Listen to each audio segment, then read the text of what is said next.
Hi, நான் உங்கள் நேரடி நெல் விதைப்பாளர் லாரன்ஸ். இந்த பதிவு என்னன்னா, நேரடி நெல் விதைப்பு மிஷின் ப்ரேயரில் விதைச்சது. ஏன் இந்த நெல்லை அடிக்கடி எல்லாத்தையும் எடுத்து போட்டுக்கிட்டு இருக்குது, இதே நெல்லை போட்டிருக்கோன்னா, நீங்கள் இதில் பார்க்குறது எந்த அளவுக்கு பயிர் நெருக்கமாக இருக்குதுன்னு பாருங்கள். அந்த அளவுக்கு பயிர் நெருக்கமாக இருக்கும். இது எப்படின்னா, ஏன் இவ்வளோ நெருக்கமாக இருக்குதுன்னு கேட்டிங்கன்னா, இது ஏக்கருக்கு 5 ஏக்கருக்கு 150 கிலோ நெல் விதைச்சேன். மொத்தம் இங்கே உள்ளது 5 ஏக்கர், மொத்தம் 4 ஏக்கர். இந்த 4 ஏக்கருக்கு 150 கிலோ நெல் விதைச்சேன். ஒரு ஏக்கருக்கு 35 கிலோவுக்கு மேலே நெல் விதைச்சிருக்கேன்.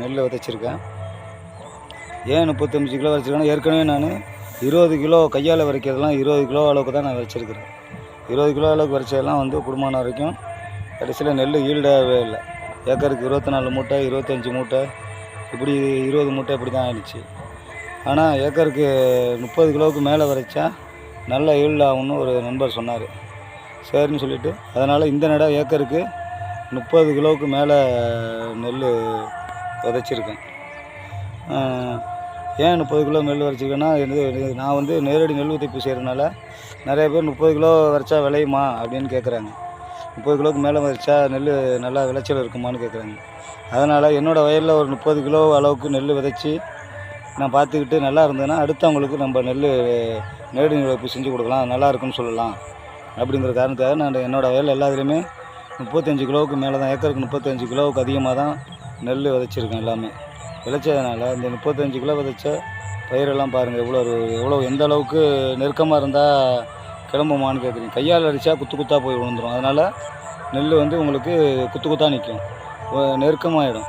மிஷின் அடிக்கிறதுனால உங்களுக்கு நெல் நிரந்தரமாக ஏகமும் நெல் விழுந்துறதுனால உங்களுக்கு அந்த கேப்பு இடைவெளி நண்டு போகிற அளவுக்கு ஒரு இடையிலையும் அப்படி கேப்பு இருக்கும். 4 வருடம் 3 வருடம் கேப்பு இருக்கும். அந்த கேப்பு இருக்கிறதுனால அந்த கேப்பில் நிறையா நெல் விதைக்கிறதுனால நெல் குடும்பமான வரைக்கும் நல்லா இதை கரெக்டாக அந்த ஒரு 4 தூர் 5 தூர், அதிகமாக ஒரு இடத்துல 10 தூர் அப்படி நெல் பனைச்சிடும். அதனால் இப்போ நான் ஒரு ஏக்கருக்கு 35 கிலோ அடிச்சிருக்கிறத போட்டு உங்களுக்கு வீடியோ போடுறேன் பாருங்கள். எந்த அளவுக்கு பயிர் இருக்குன்னு பாருங்கள். அது கூடுமான வரைக்கும் நிரந்தரமாக பயிர் இருக்குது. ஒரு இடம் விடாமல் ஒரு 4 வருடம் 5 வருடம் கேப் விட்டு அப்படியே நிரந்தரமாக பயிர் இருக்குது. இதுதான் கொஞ்சம் நல்லா பழுத்திருக்கு. இந்த வயதான் கொஞ்சம் நல்லா பழுத்திருக்கு, சீக்கிரம் அறுக்கிற மாதிரி இருக்குது. ஏன் இந்த வீடியோவில் நான் இப்படி சொல்கிறேன்னா, ஒரு நண்பர் தஞ்சாவூர்கிட்ட அம்மாப்பேட்டையிலேருந்து எனக்கு ஃபோன் பண்ணி பேசுனாங்க. இந்த மாதிரி விரைச்சி கொடுங்க அப்படின்னு. நானும் வரேன்னு சொல்லியிருக்கேன். அவங்கள்ட்ட சொன்ன இந்த மாதிரி ஒரு பைக்கு குறையாமல் அடிங்க அப்படின்னு சொன்னேன். அவங்க சொன்னாங்க, ஒரு பை அடிக்கணுன்னா நீங்கள் விரைச்சிருக்கீங்களா, அடிச்சிருந்தீங்கன்னா அந்த வீடியோ எடுத்து பயிர் இருக்கிற வீடியோவும் ஏற்கனவே நெல் விளைஞ்சிருக்க வீடியோ எல்லா வீடியோ இருந்தாலும் எடுத்து போட்டு விடுங்க அப்படின்னு சொன்னாங்க. சரிங்கன்னு சொல்லிவிட்டு நான் அந்த வீடியோ எடுத்து அவங்களுக்கு போட்டு விட்ருக்கேன். நேற்று தான் ஒரு 2 நாளைக்கு முன்னாடி தான் அவங்க வாட்ஸ்அப்பில் போட்டு சொன்னாங்க. போட்டு விட்ருக்கேன். பார்த்துட்டு நல்லாயிருக்கு அப்படின்னு சொல்லியிருக்காங்க. வரைக்க கூப்பிட்றேன்னு இருக்காங்க. அதனால் நீங்கள் என்னோடய மிஷினை வச்சு வரைக்கணும்னு சொல்லலை, கையால் வரைக்கிறவங்களா இருந்தாலும் ஒரு ஏக்கருக்கு 30 கிலோவுக்கு கம்மி இல்லாமல் நேரடி நெல் விதைப்பு பண்ணினீங்கன்னா உங்களுக்கு நல்லாயிருக்கும். ஏன் நல்லாயிருக்கும்னா, நிறையா நீங்கள் விதைக்கிற 20 கிலோவும் முளைச்சிடாது. அதில் பழுது போகிறது, நெல்லை முளைக்காமல் போகிறது, நீங்கள் நேரடி நெல் விதைப்பு கிளி புறா இதெல்லாம் எலி இதெல்லாம் உங்களுக்கு நீங்கள் தண்ணி காய வைக்கிறப்போ பொறுக்கும். அதெல்லாம் போக கிளம்பி வர்றது தான் நம்ம வயலில் நிற்கும், பயிராக இருக்கும்.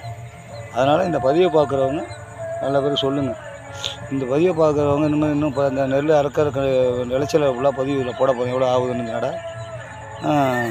இந்த பதிவை பாருங்கள், லைக் பண்ணுங்கள், ஷேர் பண்ணுங்கள், கமெண்ட் பண்ணுங்கள்.